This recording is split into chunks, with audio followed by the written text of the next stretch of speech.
Hello. This is Derek from One Over Tea. Welcome back to another episode of Tea Soup, a podcast all about tea culture, life in modern China, and Chinese tea. I'm your host, Derek Poskin. I've been living in China since 2016, and I've been drinking, buying, and selling Chinese tea for the past decade. So, pop on that kettle, heat up your teaware, and let's get this session started.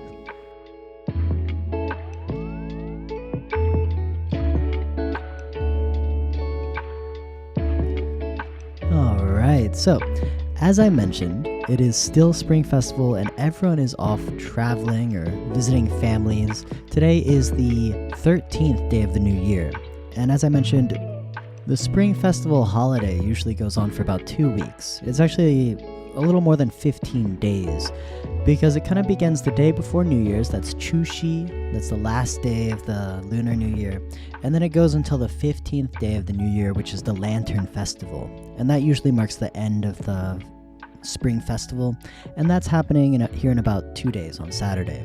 And so right now we're seeing a lot of people have returned to work. A lot of things are returning to normal, but it's still technically the festival. A lot of people are still taking time off. Kids are still out of school, winter vacation's still going on and whatnot. But shipping has resumed. A lot of the regular things have resumed. We're finally able to ship tea internationally again. It's been about 2 weeks, and then last month Alex and Xiaoyan got married, and so we took another 2 weeks off shipping. But now we're back to normal for a majority of the rest of the year. Probably until that shipping break in October, the National Festival. But anyways, it's really like National Festival is pretty okay for me, but for Spring Festival, that's one of the key moments where me as a foreigner living in China, I really feel this sense of otherness. I feel like I'm an outsider looking in at this festival. It's not like there's big things going on all around me. Usually it's deeply familial. And so people go visit their homes, visit their families, extended families. They give the hongbaos, the red packets, exchange money and gifts. And this goes on for days and days and days. And China is just a really deeply socially integrated society. Like, family ties here are so strong in so many ways. And it's just a part of the culture. It's something I didn't understand when I first got here. Like, I know a lot of people that are my age, like 20, 28, 30, mid-30s, and they're still living with their parents because they haven't gotten married and they haven't bought a house and they haven't found a job outside of the city. Parents will usually completely support their children financially for as long as it takes for them to, kind of get settled down into their own family, their own life. Now, I live in kind of a more traditional city. I don't live in a modern city like Shanghai or Shenzhen. I'm living more in this kind of it's developed, but still very traditional. And so a lot of my experiences here, a lot of what I'm talking about here, revolves around this more traditional Chinese style. Of course, it could be different in, Shanghai and the very big cities. But here, a lot of parents and grandparents will unconditionally support their children, paying for all their expenses, their cars, their education, sometimes even buying them houses to help them settle down, find a spouse in the future. And, this seems like a little overbearing, maybe a little lavish, like spoiling your children. We really have to remember, like, the social context. Of course, China used to have that one-child policy, which they've kind of repealed, and now you can have multiple children. But at the same time, that kind of policy has long-lasting influences.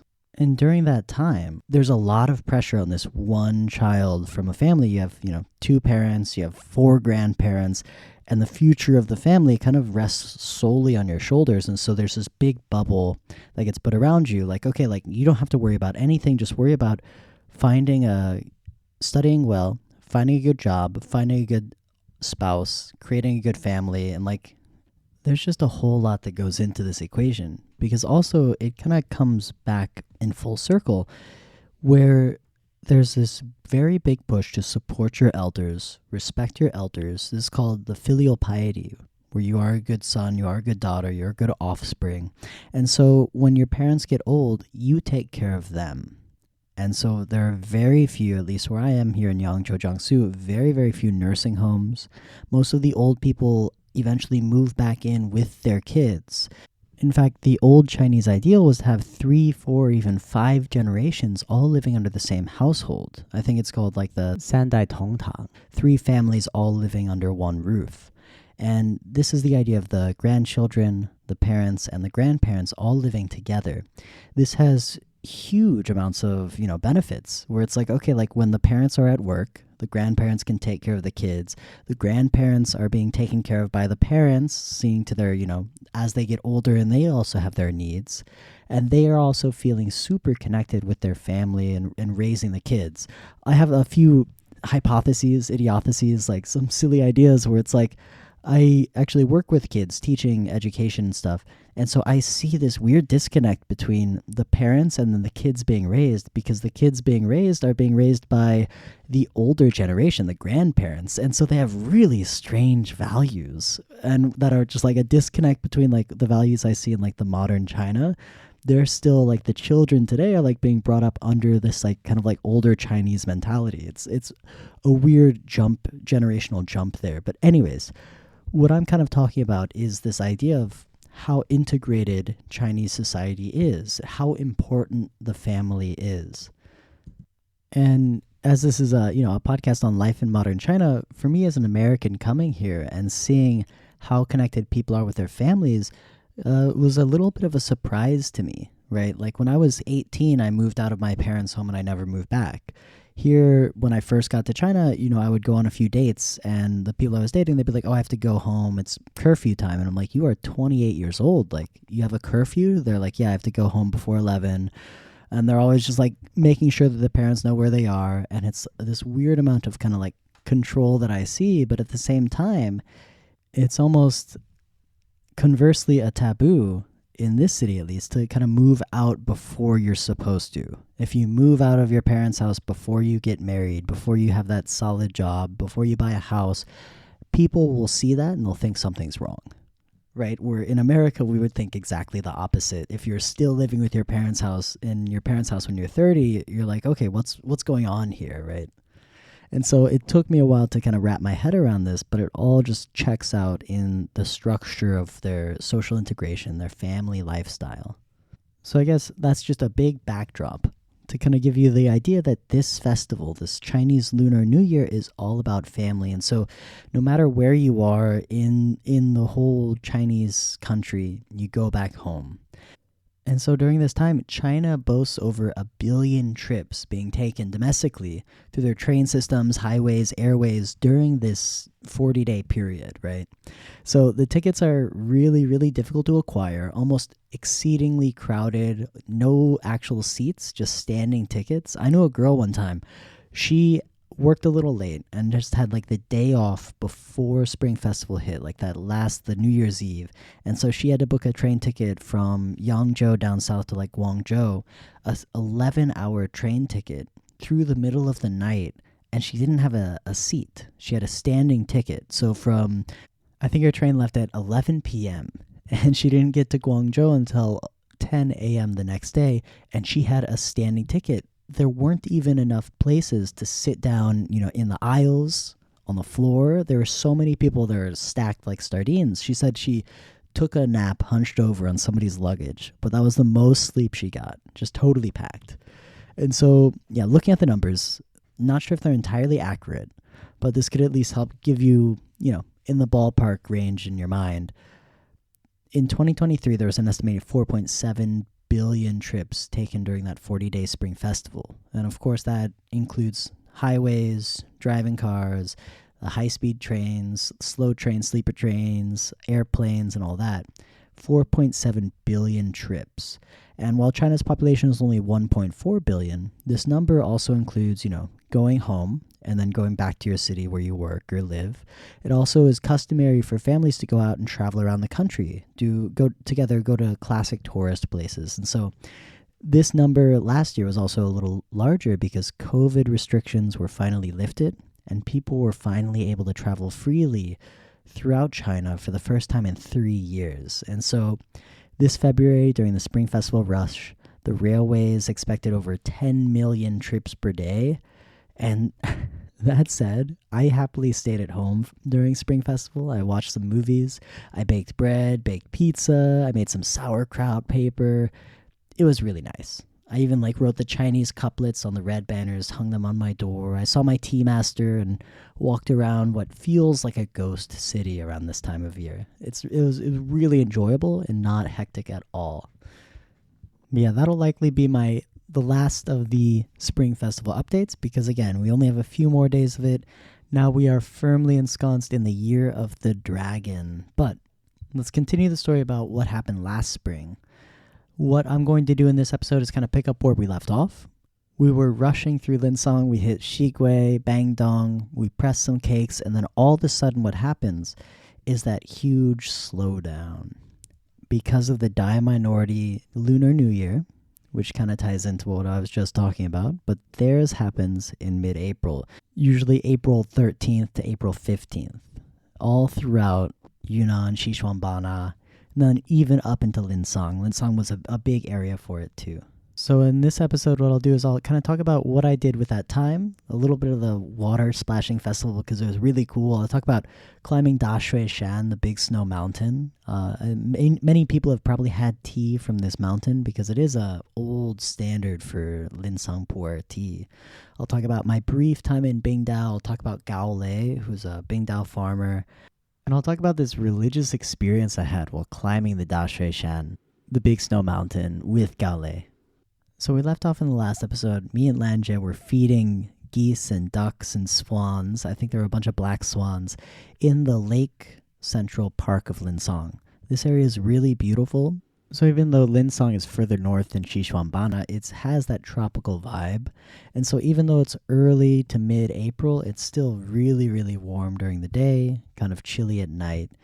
And I notice in this park area, a lot of activities going on. There are stalls of people selling street food, setting up booths, setting up tents, selling trinkets, toys, balloons, and a startling array of plastic guns. And so as an American, I'm a little sensitive to, guns as toys. I kind of don't think they should be around as toys. And so I was looking at them and I realized they're all water guns. And I'm like, okay, small water guns, big machine guns, like little cannon toys with buckets and pumps. What's going on here is preparation for the water splashing festival. And so a lot of people in China have Xishuang Banna water splashing festival on their bucket list. This is, a week-long celebration of the Dai minority New Year. It's a citywide riot of water guns, water balloons, hoses, buckets, and so much more. The atmosphere truly is very exciting. Like visiting an entire city where everyone is playing the same game, from taxi drivers to shopkeepers to tourists and gangs of local kids. During this time, no one's safe. Everyone keeps their cell phones in plastic pouches, and we're wary of anyone carrying a water gun or near a bucket of water, near a hose, near a sink. No one's your friend here. Well, everyone is your friend here, but everyone could splash you with water at any time. I remember getting lunch with Lanje. We pull up to the Mishan restaurant. This is right after feeding the geese, feeding the ducks. We had Mishan for breakfast, and she asked me what I wanted for lunch. And I told her I wanted more Mishan. So we get to the restaurant. It's a little late. It's like 1, 2, so there's not a lot of business going on.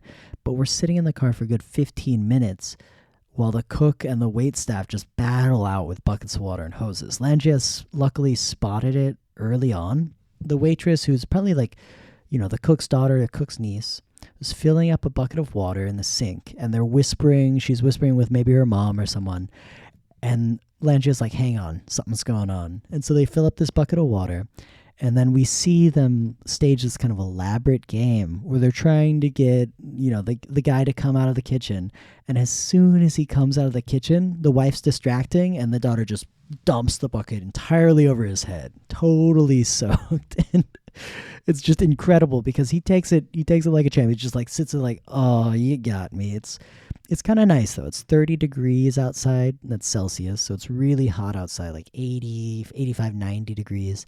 And so a little bit of water is pretty nice on a hot day. Also, remember, it's a drought season. And so they haven't had rain in months. And so this, water's not so bad. So he gets soaked with water, and then like, walks over to the sink, like acting like he's gonna, clean up a little bit, and then he turns around with the hose and starts spraying his daughter, who just runs out of the store onto the sidewalk. Now, these shops, it's not like one small door, it's like a garage door that opens, and then the entire side of the restaurant is open to the fresh air. And so she ran out to safety, and she's kind of hanging out by Lanjia's car. We have their windows slightly cracked, and so Lanjia's kind of talking to her. We don't have them totally open because Lanjia's still afraid that, we'll get caught in the crossfire of water.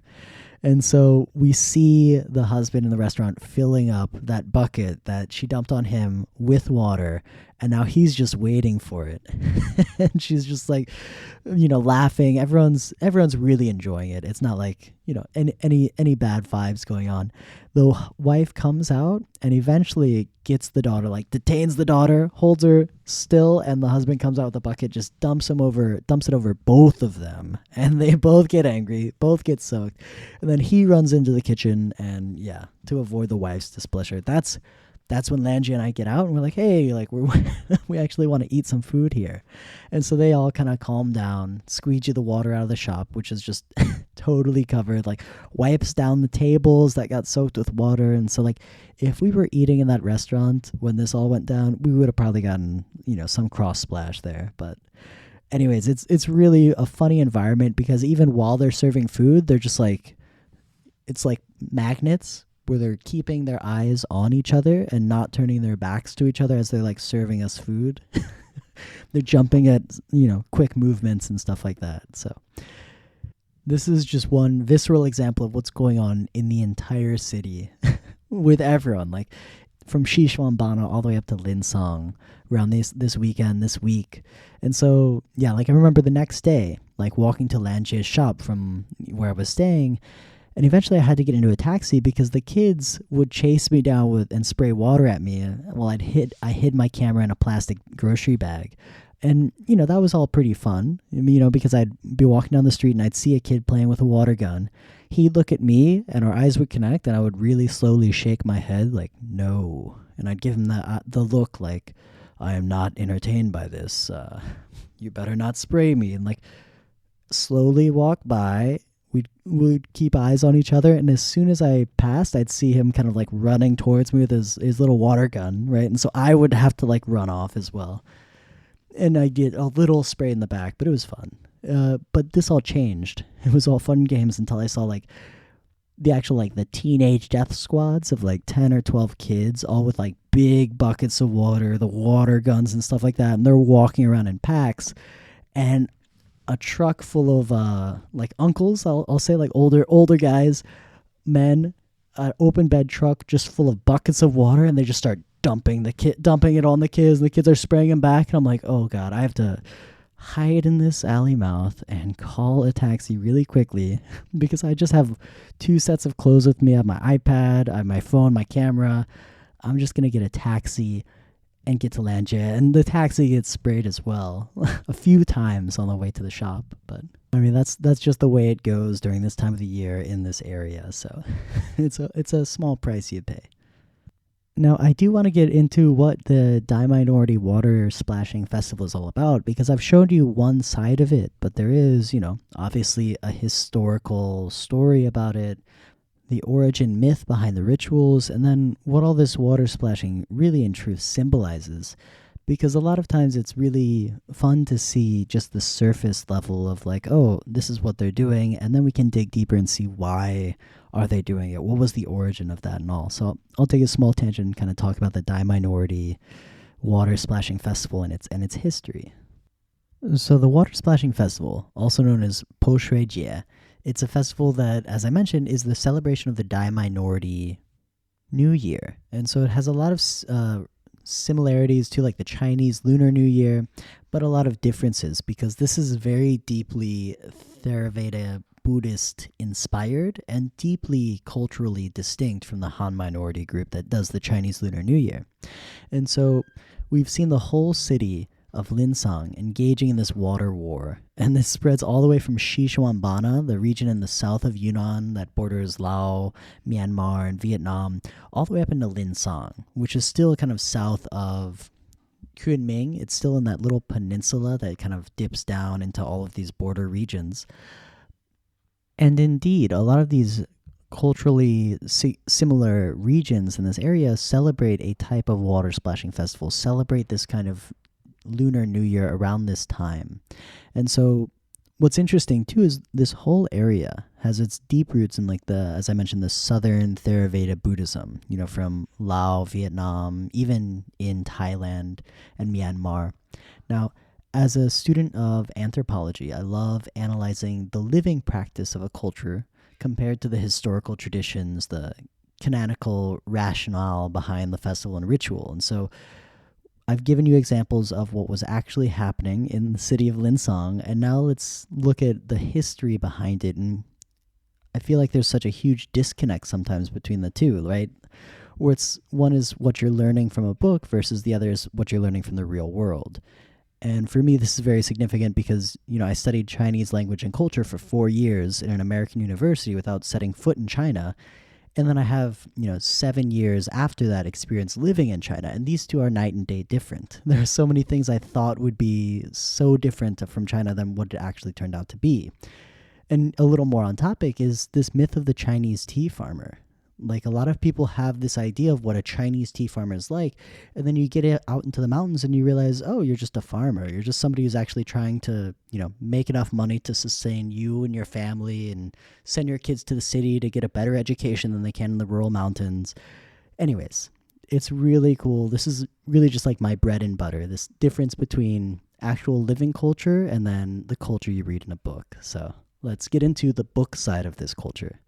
This water splashing festival mythology. And what was really cool, the origin myths around the water splashing festival are really fascinating because there are kind of evidence in my mind of historical revisionism, of cultural and religious assimilation.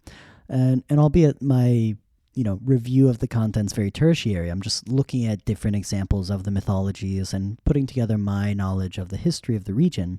And so, of course, it's definitely worth actual study, but the real surface level is the idea that the water splashing festival has really interesting Dai minority cultural roots, and then it has these interesting threads of Southern Theravada Buddhism stitched throughout it.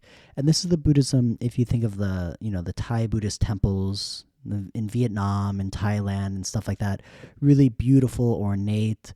This is the kind of Buddhism that's so different from the Buddhism we see in northern China. Northern China, you get more of the Mahayana Buddhism. Mahayana is the big vehicle, and Theravada is the smaller vehicle. Theravada is usually much more, mystical, a little more secret in its teachings, a little more esoteric, where Mahayana Buddhism is very much like, okay, you go to the temple and you pray, and you can understand these things. It's very, very clear-cut. Theravada is a little more initiation based. Anyways, washing of the Buddha, these Buddhist statues, is a big part of this water splashing festival, and yet there are other threads to it that are distinctly not Buddhist. And so this makes me wonder if one or both of the festivals kind of arose independently and then were later combined into one large festival, similar to the way, Christmas and Easter are built around the pagan holidays of, Yule, the sun's rebirth, and spring's virility, and you get all these weird symbolisms that you kind of can't say, like, this is distinctly Christian. No, that's actually a pagan holdover from the previous festival around that time. And so this is kind of what I'm seeing in this Dai minority water splashing festival New Year's. So in my layman's curious mind, again, I'm no expert in this, I'm just wondering if the Buddhist washing of the Buddha ritual came into the Dai culture to either shoulder aside or harmoniously coexist in that pre-existing house of a Dai minority ritual about the New Year. And one of the reasons I believe in a deeper, more historically Dai minority holiday existed under that Buddhist festival is this very interesting myth that I saw in many different places. It's distinctly not Buddhist in my mind because it has this host of, divinities, of gods, of cultural heroes and stuff. So this myth is all about the celebration of the New Year and the 7 benevolent fairy maidens who killed their father to restore order to the world. And so the story goes like this.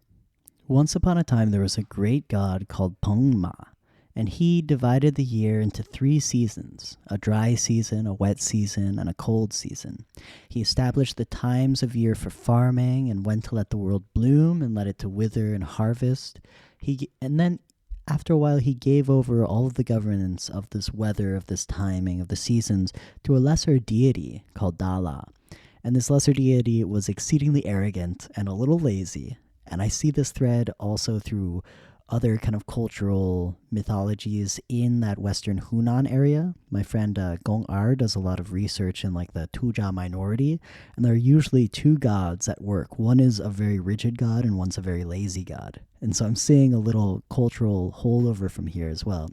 Anyways, Peng Ma divides the world into this perfect order, hands over its rule to Dala, and Dala totally just disregards the will of heaven, disregards all the creatures on earth. He lets the warm seasons grow cold. He lets thunderstorms flood the land, drought for all year, etc. Out of such extremity, one hero of the Dai people called Payawan, he crafted wings from 4 pieces of wood, and he used them to fly up to heaven to petition the gods on the behalf of the mortals. But on entering heaven's gates, he accidentally bumps them with the wood, and it all collapses on him and kills him instantly.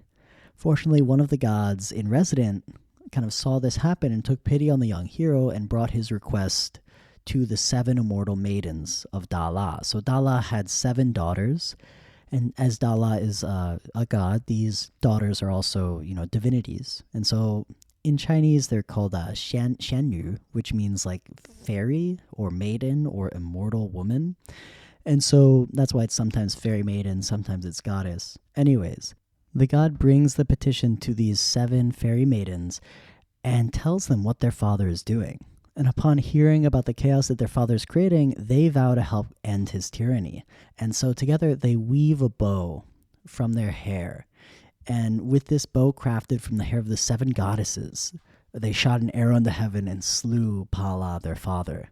And as his head fell to earth, everywhere it touched burst to flame, and so they had to take the head and hold it until it rotted away. And so the 7 maidens take time holding his head as it rots, passing it between them, and then as soon as it totally rots away, then they wash the world to get rid of all the rotten god flesh and all the putrid scent and stuff like that.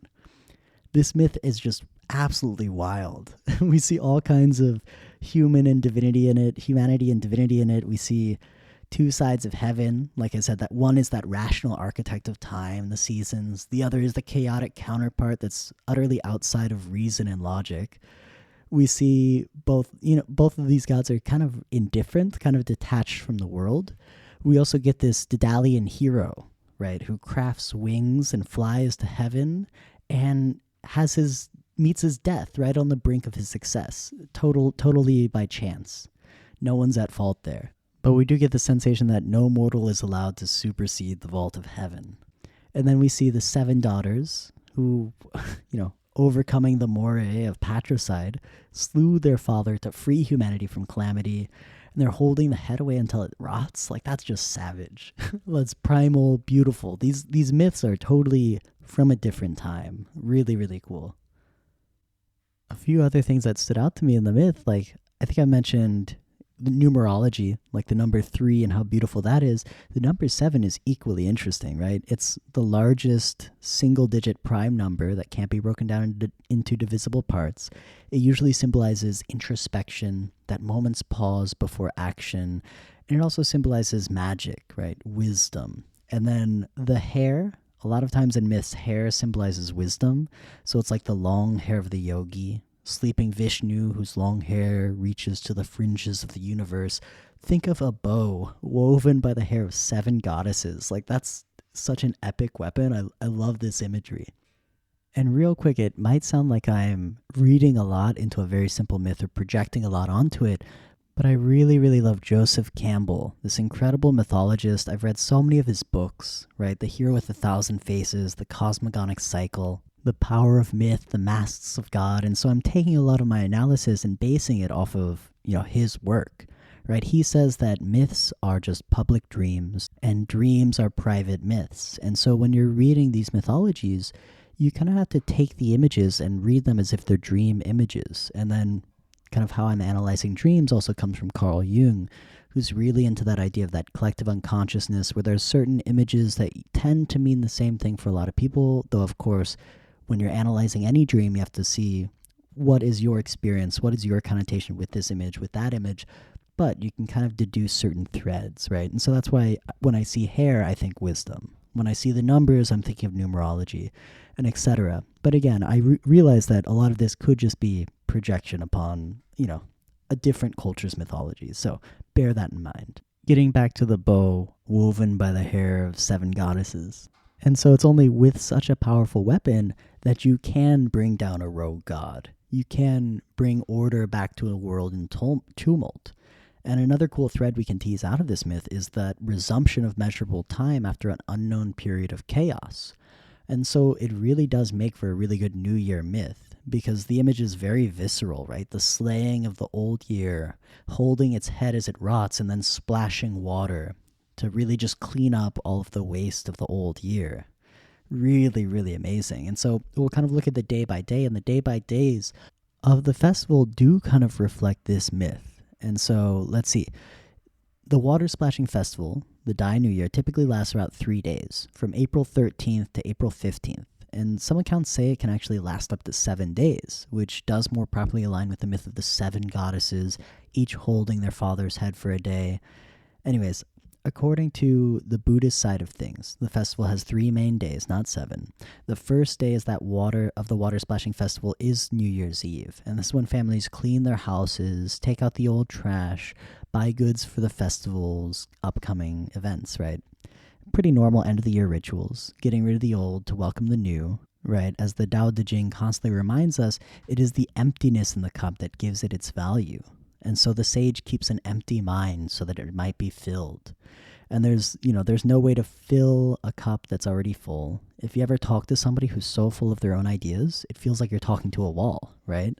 And so here's that gentle reminder to, be empty when people talk to you. That way you can really hear them.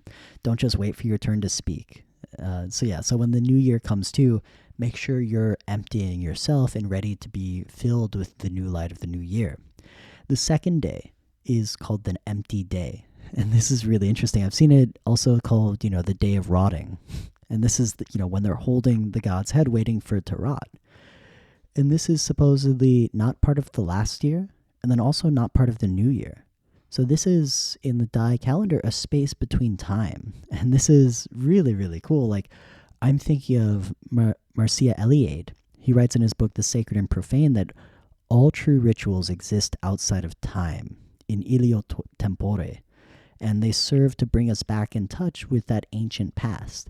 And thus, every time you do one of these rituals, participate in these rituals, you create this lightning bridge between yourself and everyone who's ever done this ritual before. You connect yourself with mythological time. These uncounted days in the calendar year are also really important for older ancient cultures. A lot of ancient cultures used a lunar calendar, which, could have maybe 300 days, 360 days, but that's not accurate with the Earth's imperfect rotation. I'm thinking of like the Mayan calendar, right, with its perfect 360 days, and then it's 4 or 5 dark days every year. Like, God forbid if you were born on one of these dark days that don't exist within time. Another really funny thing is the ancient Roman calendar. They have this thing called intercalary months, and this is when the year gets so messed up that they have to just insert an extra month in February. And so what would usually happen is, like, on February 23rd, every few years, they would insert another month, an intercalary month, for 27 or 28 days. And so imagine being stuck in February 23rd for 28 days while, like, it's still deep winter, and like 28 days go by and you're like, will this winter ever end? And then eventually, like, spring starts, you get signs of spring, and it's like, okay, we can begin with the next month now. We can get back to February 24th.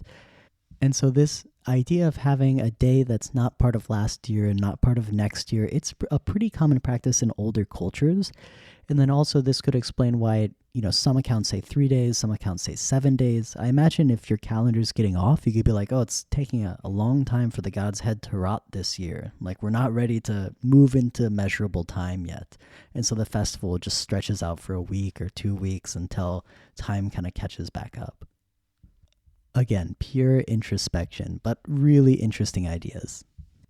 So getting back to it, the second day is that water splashing day. This is when you're cleaning the rot from the god's head, you're cleaning the world, and you're splashing each other and blessing each other. And this takes on a different idea in the Buddhist realm, where you're getting into the third day, after this empty day. The third day is the approach of the king. And this is when people go to the Buddhist temples and they wash the statues of the Buddha. A lot of people traditionally would take the statues of Buddha out of their homes, they'd go to the river and they would wash them. And they'd sprinkle each other with, brushes, branches dipped in water, and they'd splash each other and bless each other. And this is that joyous ritual splashing of water. Additionally, there are a lot of other festivities that go on, like dragon boat racing, fireworks, fires, dancing, songs. I'm not really getting into all of those just because they're so myriad, and this really could be a subject of anthropological studies. I'm just giving you the tertiary view of it all. So that is the story behind what the Pu'er is, the water splashing festival, which a lot of Chinese people know about and they want to go participate in just because it is really fun. And so around this time in Xishuang Banna, in Lincang, it is impossible to rent a hotel. I think I mentioned that. Everything in town is checked out. And so it's super crowded. A lot of people not from Lincang are here to celebrate the festival. And so later that night, I went back with Lanjie to one of the main parks in the city. This is one that's built around a small lake. This is actually where we were feeding the black swans in the afternoon. And I saw them setting up for the night's festivities. We go back there. And it's technically, New Year's Eve for the Water Splashing Festival, which by the book is not really a day to splash water, but that's what it was all about. And so I asked her to go back there. I'm going with my Fuji X-T4 camera and the waterproof 35mm lens. Lanjie is kind of worried about it, but it's like, it's water resistant, it's waterproof. Like, as long as I don't submerge it in water, it'll probably be fine. I just really want to get photos of the splashing water, and I did. It was a really, really incredible experience. I'm not going to talk about it so much because I've already talked so much about the Water Splashing Festival. But I will post some photos on Instagram if you poke me, if you message me about it. Really cool photos of just everyone enjoying it, from kids to elderly people, a lot of teenagers. It's just a really, really great energy, great vibe. So if you ever have the chance, I highly suggest visiting Yunnan, Xishuang Banna, Lincang for the Water Splashing Festival. I know some people who live there that are just so over it because it's like you can't get anything done for a week. Every time you go outside, people are going to spray you with water. Anyways, it's a really fun time, and I really enjoyed it. And that deep dive into the historical mythology behind it was really rewarding. I feel like there's a lot more to go off there than I was getting from a lot of the tea mythologies and stuff like that. So the next day, after the Water Splashing Festival, or it's actually, the big Water Splashing Festival day, but I already got my fill of it, and I posted about it on WeChat, and my friend of a friend, his name is Gaolei. He lives in Mengku. He sells Bingdao tea, and he's a really cool guy. In Chinese, maybe I would say he's a little Zhuangzi. Like, Zhuangzi is like pretentious, but at the same time, he's actually really down to earth. He's a really friendly guy.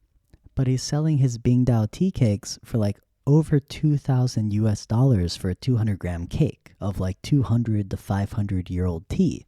This is just the Bingdao market though, and he's making the best of it. And so I put out my photos about the Water Splashing Festival, and Gaolei reaches out. He's like, "Hey, Danqing, Derek." He actually calls me Derek. Not a lot of Chinese people do. They call me by my Chinese name. But he's a nice guy. He calls me Derek. He's like, "Oh, are you in Lincang? Do you want to hang out? Tomorrow we're going to hike Dashui, which is the big snow mountain." And I'm like, "Yeah, that sounds great." And so I make arrangements for that. And this is one of those moments where the spring tea season really is just too short, because on that same day, Lanjie is like, "Hey, I'm going to go out to Kuashan." And I'm like, "Oh, I've never heard of Kuashan. What's Kuashan?"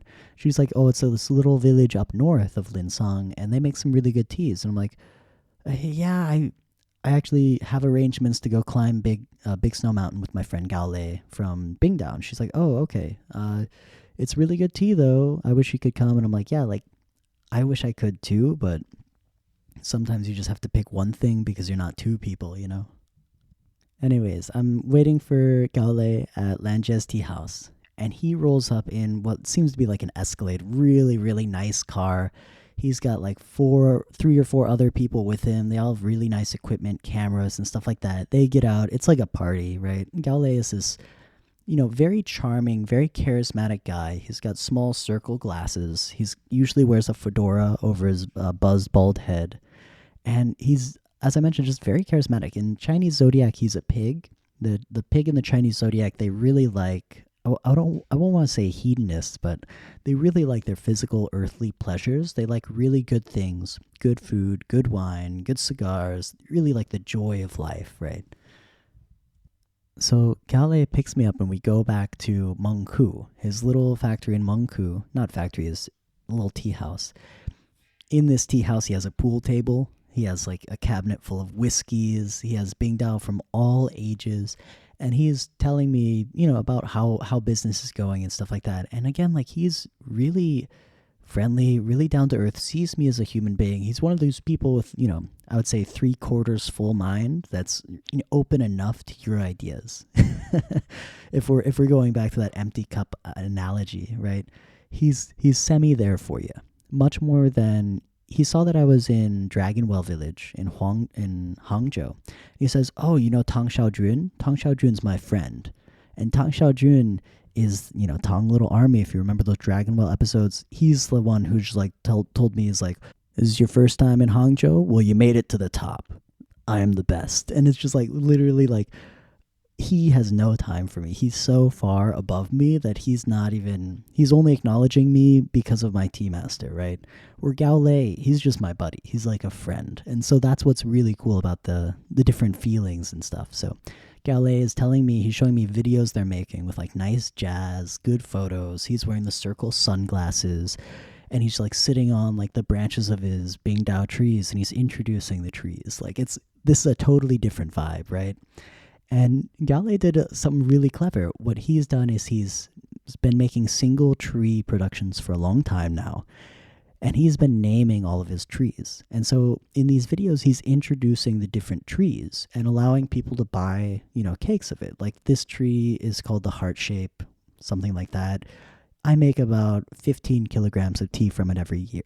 And they're not the oldest trees. Like they're 200, 300, 400 years old. Bingdao doesn't have these massive jungle trees like you see down south in Xishuang Banna. They're usually a little smaller, more contained. Like I said, this is a nice Qing Dynasty garden, if you will. I kind of quickly realized, though, that the people he's hanging out with, they're friends, but they're also his customers. And so he's kind of wining and dining these people, taking them to all the sites, treating them really well. They have a tea house in Wenzhou.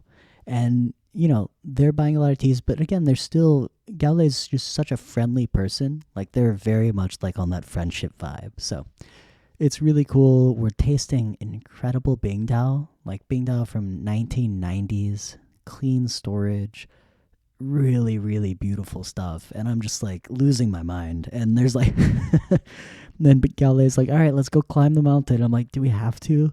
Like, can we just keep drinking these teas?" And he's like, "Oh, we'll come back. We'll drink more." I'm like, "Sure." Okay. And so I tear myself away from the tea table. And then we start driving up to the Da Shui Shan, which is in that Mengku region, just west of Lincang. Now, the Big Snow Mountain, Da Shui Shan, I've had this tea many times, and I've never really been drawn to it. I've always thought it's, mediocre. It's okay.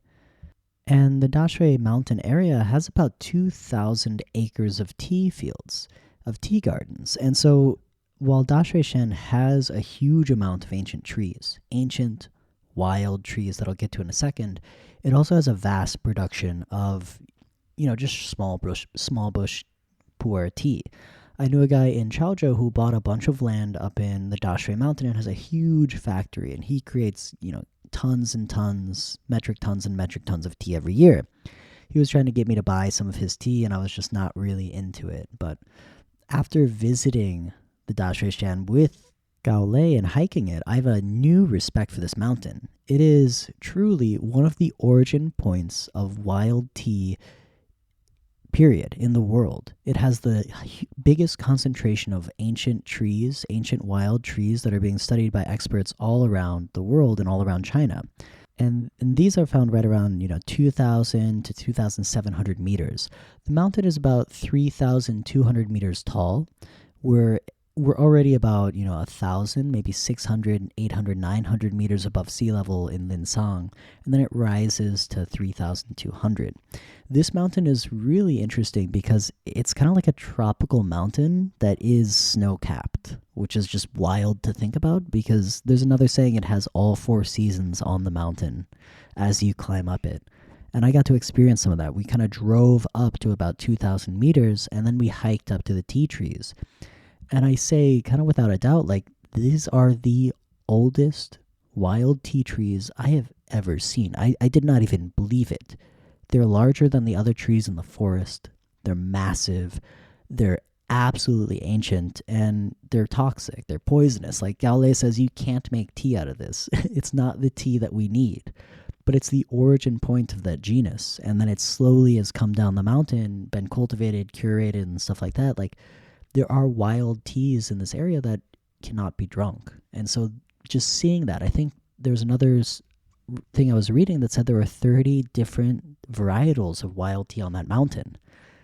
And it's just really cool being on that mountain and seeing that variety and seeing like, oh, that's it. That looks like tea. That looks like tea. That looks like tea. But they all look a little different. It's really, really cool. And for me, that was kind of my conversion point to this realization that, like, yeah, this could be an origin point for, the genus of tea in the world. The mountain is also protected and has been protected for, a few decades now. And so we had to sign in to get into it. We had to pass through the securities. There were rangers on the road, rangers camping out there, making sure that nobody's, hurting the mountain, hurting the biodiversity there, because there's also a huge amount of biodiversity. There are 64 rare and unique animal and plant species in the mountains, such as like the guinea deer and the black-crowned gibbon, different peacocks. Really, really incredible, the type of diversity we're seeing on this mountain. And talk about in Ilo Tempore, I feel like I'm lost in time. I feel like I've stepped back into a prehistoric past as we're hiking this mountain. The trails are getting more and more wild. Everything's just huge, massive, totally untouched. We don't have any signal on our cell phones at all. We're totally off the grid, if you will. It's really, really beautiful. And like I said, we see these massive trees. And Gaolei, every time he sees one of them, I think there are 3 king trees on the mountain. The oldest one is 2,700 years old. Just really, really wild when you get there, when you see it. And Gaolei goes up to these trees. He puts his hands on their trunks and he closes his eyes and says, "Wow, I can feel its energy. I can feel my head's getting dizzy." And I can't tell if he's being serious or if he's just like kind of putting on a show, but at the same time, like it's pretty cool. Like getting up to the tree and then just looking up and seeing just how massive it is, and to realize like this could be one of the ancestors that brought tea, to Earth, to our cups and everything. It is really quite marvelous. We all got really quiet, actually. Yeah. So as much as I'm joking about Gaolei kind of putting on a show there, we were all feeling this sense of like reverence, right? And I actually looked it up. So we went to that number 1 tea tree. This is, the experts say it's the oldest tea tree on the mountain. They estimate about 2,700 years old. And it's just over 2,750 meters in elevation. And it's the oldest ancient tree so far found, is what they're claiming. And just to realize, like, this tree is older than the modern era. This tree is so majestic and so powerful. Like, don't tell anyone, but I kept a leaf that fell on the ground from the tree, and I have it in the back of my phone, in the back of my pocket all the time. It's really this incredible sense of pilgrimage, right? To go all the way from wherever I was in the world to that one single known origin point of tea, and then to really feel like the power of that ancient tree. One really cool thing about this is it's not usable tea, right? So nobody's going up there and picking the leaves or stealing the leaves, and there are rangers protecting the region. And so it's just left alone on that mountain to just peacefully grow and be that ancestor of all modern tea. This makes me think of the Taoist philosopher Zhuangzi, who's a really funny guy. And he has this parable of the useless tree. Like he's riding in his carriage and he sees this tree on the mountain and it's just massive. It's enormous. And he says, why is that tree so massively large? How has it been able to grow to such an incredible age? And the locals that he's with say like, oh, it's useless. You know, like the leaves are poisonous. It doesn't make fruit. There are knots in all of its wood. We can't use it for carpentry. So we just let it alone. And for Zhuangzi, that is the ideal. He says the dog that catches rats earns a leash. Better to be useless. If you don't do anything, nobody will make you do anything. Nobody will take advantage of you. The fruit trees all get destroyed for their fruit by the monkeys. The useless trees are allowed to live on to great age. Better to be useless and free than useful and chained. And so yeah, I was quite moved by this useless and yet ancestral, powerful tea tree that I saw up on Dashuishan. And thank you to Gaole. Gaole with his pool table and his circle glasses, his fedora, his Bing Dao tea room. Incredible tea that he makes. Really, really incredible. I'll never, ever, ever be able to afford it. I just enjoy being able to drink it with him when we're hanging out. So there we have it. I finally talked about tea in this episode that was mostly about the Chinese New Year customs, the water splashing festival, and it really took place between my tea sourcing in spring. And so I kind of enjoy it and value it for that, because instead of me just constantly working, looking for the tea, I was able to relax and enjoy and kind of get this, mildly religious experience with this tea tree on this mountain, the ancestor that predates all other tea. I mean, tea has definitely shaped my life, and so it's worth paying tribute to it when you can. Anyways, thank you guys so much for listening to this episode of Tea Soup. Next episode, I'll get down to Menghai. I'll get out to Mengsong, the Huaju Liangzi region. I'll talk about Farmer Tan. I'll talk about some of the people in Menghai I met. And yeah, we'll get back into the tea sourcing and kind of tell you all those stories. So thank you guys for listening to this one. Again, this is Derek from One River Tea. If you like any of the stories, if you want to support us at all, check out onerivertea.com. Check out Tao Teaware. That's where I source all of the teaware. All the tea goes to One River Tea.